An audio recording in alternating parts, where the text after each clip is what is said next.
اگر اس وقت سوال کیا جائے کہ کیا وہ اس بیانیے سے اسٹیبلشمنٹ کو دباؤ میں لا کر اپنا شیئر بڑھانا چاہتے ہیں, کیا یہ ان کا ٹارگٹ ہے یا اینٹی نواز ووٹر, اس بارے میں بھی نیئر صاحب نے بات کی, آپ اس سے اتفاق کرتے ہیں؟ اور ایسا تو نہیں ہوگا کہ اس بیانیے کے بعد سندھ بھی ان سے چھن جائے؟ دیکھیں بے شک آپ اس وقت یہ چھوڑ دیں کہ کون یہ بات کر رہا ہے, آپ don't just focus on the message یا فوکس آن دا اسٹیٹمنٹ. بات جو انہوں نے کی, اگر اصول دیکھیں تو بات بالکل وہ ٹھیک کر رہے ہیں. دیکھیں 3 طرح کی فیلڈز ہیں, یہ میں نے خود ہی انوینٹ کی ہے ٹرم. ایک ہوتی ہے فیلڈ, ایک ہوتی ہے لیول پلینگ فیلڈ, اور ایک ہوتی ہے الیکٹرو میگنیٹک فیلڈ. ٹھیک ہے, اب فیلڈ جو ہے وہ پاکستان تحریک انصاف کو تو دی نہیں جا رہی, ٹھیک ہے. پھر level playing field Pakistan Peoples Party کو دی ہوئی ہے, انہوں نے وہ کنونشن بھی کر سکتے ہیں, وہ جلسہ بھی کر سکتے ہیں, ووٹ بھی مانگ سکتے ہیں جا کے, سارا کچھ کر سکتے ہیں. لیکن پاکستان پیپلز پارٹی کا پرابلم یہ ہے کہ ہمیں وہ فیلڈ دیں جو الیکٹرو میگنیٹک فیلڈ ہے, جو پاکستان مسلم لیگ نواز کو ملی ہوئی ہے, وہ دیں ہمیں. جو دیکھیں الیکٹرو میگنیٹک فیلڈ کیا ہوتا ہے, اس میں جب کوئی چیز آتی ہے تو وہ اپنی طرف اس کو کھینچتی ہے. تو اس وقت جو ان کو فیلڈ ملی ہوئی ہے اس سے وہ بیلٹ باکس کھنچ جائے گا نا, وہ ان کی طرف چلا جائے گا. بس کھینچ رہے ہیں آپ, بہت آگے کی سوچیں, نہیں کھینچے گا. تو اس وجہ سے یہ 3 طرح کی فیلڈز 3 پارٹیز کو ملی ہوئی ہیں. تو وہ بیسیکلی الیکٹرو میگنیٹک فیلڈ کی جو کوشش ہے وہ میرے خیال سے ان کو چاہیے. پریفرنس نہیں مل رہی ہے, لاڈلے نہیں بن رہے پڑے, بلکہ اب تو لاڈلا پرو میکس والا زمانہ آ گیا, وہ بننا چاہ رہے, وہ ان کو بنا نہیں رہے. یہ سارا ایشو ہے. جہاں تک پرنسپلی اصول کی بات ہے بالکل ٹھیک ہے. دیکھیں آپ ادھر یہاں پہ دیکھیں, یہ کنونشن پاکستان پیپلز پارٹی نے بھی کیا, نون لیگ نے بھی جلسہ کیا, سارا کچھ کیا.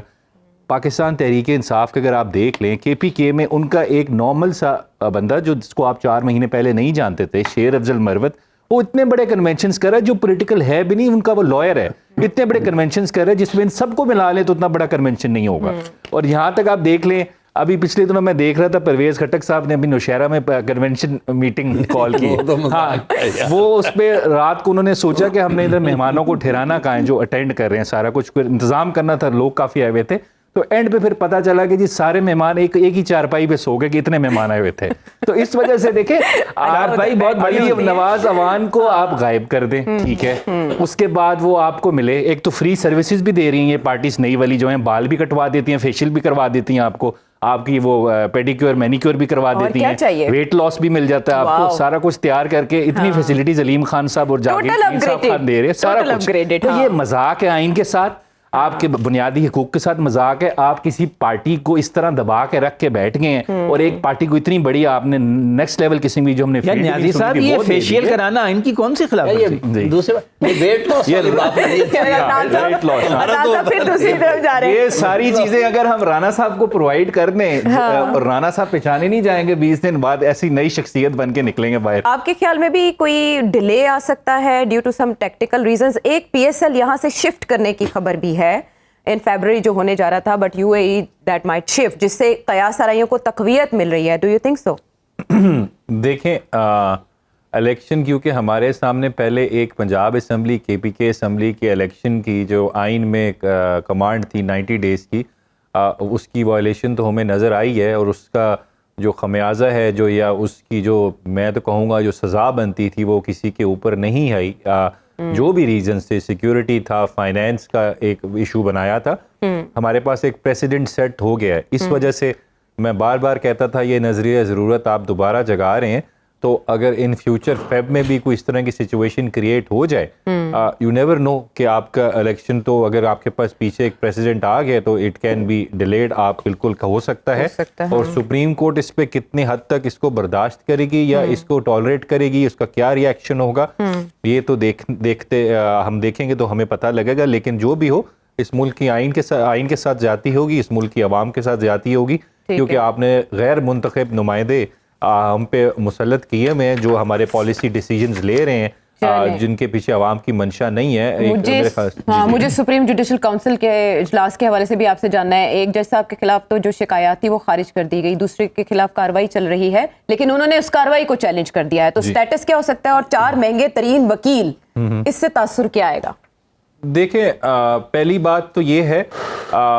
جن کا انہوں نے ڈسمس کر دیا, میرے خیال سے یونانیمس تھا, وہ ابھی اس کا کوئی آئے گی ججمنٹ تو دیکھیں گے اس پہ کیا ریزنز انہوں نے شکایت کنندہ کو طلب کیا تھا، وہ تو سب میں کیا تھا نا، دوسرے میں بھی کیا تھا، اور اس میں زیادہ تھے شکایت کنندہ، اس میں صرف ایک شخصیت تھا، وہ پتہ ہے پھر وہ پیش ہوئی ہیں، وہ پیش ہوئی ہیں، اور سنا ہے کچھ ابھی ایگزیکٹلی پتہ نہیں ہے، لیکن وہ خبریں یہ نہیں ہے اور کنفرم ہے کہ وہ خارج کر دیا گیا، لیکن خارج کر دیا۔ جو دوسرا پینڈنگ والا ہے، یہ دیکھیں جب سپریم جوڈیشل کونسل میں کارروائی ہوتی ہے تو ہم نے ماضی میں بھی دیکھا کافی ججز کے خلاف ہوئی ہے، جس میں اس وقت کے چیف جسٹس صاحب بھی ہیں، تو انہوں نے ایک کانسٹیٹیوشنل پٹیشن آرٹیکل 184(3) کے نیچے فائل کر کے ان پروسیڈنگز کو چیلنج کیا تھا۔ تو ان جج صاحب کا کہ بالکل حق ہے، ان کا استحقاق ہے۔ اچھا چلے وہ ٹیک اپ ہوگی تو اس پہ بینچ کون بنائے گا، کون فیصلہ کرے گا؟ دیکھیں اس میں یہ جو ممبرز ہیں سپریم جوڈیشل کونسل کے، یہ تو نہیں بیٹھیں گے، ان کو چھوڑ کے باقی ممبرز کا بینچ بنے گا، وہ اس کو دیکھے گا۔ لیکن وہ جو 3 رکنی کمیٹی ڈیسائیڈ کرتی ہے بینچ بنانے کا، اس میں تو یہی ہوں گے نا؟ نہیں، بینچ تو وہ 3 رکنی کمیٹی ہی ڈیسائیڈ کرے گی، لیکن اس بینچ میں ججز کون بیٹھیں گے جو اس کو سنیں گے، اس کے علاوہ وہ ان سپریم جوڈیشل، کیونکہ کانفلکٹ آف انٹرسٹ آ جاتا ہے، وہ نہیں سنیں گے۔ اور اس میں ماضی میں دیکھا گیا پہلے بھی کس طرح اس پہ پروسیڈنگز ہوئی ہیں، تو وہ بالکل ان کا رائٹ ہے، استحقاق ہے، وہ اس کو چیلنج کر سکتے ہیں۔ اور وہ کیونکہ اس میں ایک بہت بڑا کویشچن ہے، میں اس میں دیکھیں میرٹس کو آپ سائڈ پہ کر لیں، جس طرح قاضی فائد عیسیٰ صاحب کے کیس میں، بلکہ آج جو سردار طارق مسعود صاحب کے کیس میں بھی سوال اٹھا ہے کہ یہ جو انفارمیشن کلیکٹ کی ہے شکایت کنندہ نے، بڑی پرسنل انفارمیشن ہے، کہاں سے کی انفارمیشن کلیکٹ، آپ کا سورس کیا تھا، کیونکہ اس میں بھی یہی ایشو تھا کہ آپ نے یہ ساری پرسنل میٹرز کی چیزیں کہاں سے نکالی ہیں، ساری انفارمیشن دیکھ کے تو یہی لگ رہا ہے کہ every government department has facilitated the complainant, کہ وہ جتنی انفارمیشن ہے ساری اس کو فیسیلیٹیٹ کیا گیا۔ وہ تو آڈیو لیک بھی ایک آئی نا، جو آڈیو لیک کا بھی یہ سارا دیکھیں، آڈیو لیک کو بھی چیلنج کیا گیا نا، تو آپ کی ریکارڈنگ کون کر رہا تھا؟ اسلام آباد ہائی کورٹ میں پینڈنگ ہے کیس بابر ستار صاحب کے سامنے، پی ایم آفس سب نے آ کے کہہ دیا کہ جی ہمارے پاس کیپیسٹی نہیں، ہم کر ہی نہیں سکتے، تو انڈر وٹ اتھارٹی آپ ریکارڈ کر رہے ہیں کسی کی پرائیویٹ کانورسیشن؟ ٹھیک ہے، فروٹ آف پوائزنس ٹری ہوتا ہے اگر آپ کسی کی پرائیویسی میں انفرینج کرتے ہیں، وہ بات کی بات ہے کہ کیا ایلیگیشن ہے کیا نہیں ہے، لیکن فرسٹ سٹیپ جو ہوتا ہے اگر وہی انلیگل ہے، آپ کا انکانسٹیٹیوشنل ہے، تو اس کے اوپر پوری عمارت جو کھڑی ہوتی ہے وہ گرتی ہے، کیونکہ آپ نے ہمیشہ یہی اس طرح ہم اگر الاؤ کر دیں کہ پہلے تو وہ بندہ سامنے آئے نا جس نے ریکارڈنگ کی ہے، آن تو کرے ایٹ لیسٹ، کیا کورٹ سے وارنٹ لیا آپ نے، آپ اگلے کا فنڈامنٹل رائٹ ٹو پریویسی اس کو انفرینج کر رہے ہیں، آپ بتائیں آپ نے کورٹ سے وارنٹ لے کے اگر کی ہے ریکارڈنگ تو ٹھیک ہے، پھر ایڈمیسیبل کر دیتے ہیں، لیکن اس کا طریقہ کار ہے پورا، اس طرح نہیں کہ جب دل کرے اس کی ریکارڈنگ کر لیں، دل کرے اس کی ریکارڈنگ کر لیں اور پھر وہ میڈیا پہ بھیج دیں، ہم ادھر بھیج دیں۔ جب سپریم کورٹ میں یہ معاملہ چل رہا ہوگا تو کیا یہ کاروائی رک سکتی ہے؟ جی، یہ جب قاضی صاحب کا کیس چل رہا تھا تو پھر سپریم جوڈیشل کونسل نے روک دی تھی اپنی کاروائی ایز اے پریکٹس، اس میں کوئی قانون نہیں ہے، لیکن ایز اے پریکٹس جب وہ چیلنج کیا جاتا ہے تو وہ اس کو روک لیتے ہیں۔ اچھا، شکایت کنندہ نہیں ہے صدر اور وفاق، لیکن مظاہر علی اکبر نقوی صاحب نے ان کو فریق بنایا ہے، ایسا کیوں؟ ریفرنس تو تھا نہیں، ریفرنس ہوتا ہے جب گورنمنٹ بھیجتی ہے، ہاں لیکن ریفرنس تو یہ تھا نہیں، یہ کمپلینٹ تھی نا، کمپلینٹ ہوتی ہے جب ایک پرائیویٹ بندہ تو پھر بھیجتا ہے۔ صدر کو کیوں آپ نے فریق بنایا؟ صدر کو تو نہیں فریق بنایا ان کے درخواست میں، فیڈریشن کو، جی فیڈریشن گورنمنٹ کو تو بنانا ہی بنانا ہے نا، کیونکہ اٹارنی جنرل اس میں آپ کو فیڈریشن کو ریپرزینٹ کرے گا نا، ان کا ہونا ضروری ہوتا ہے اس میں۔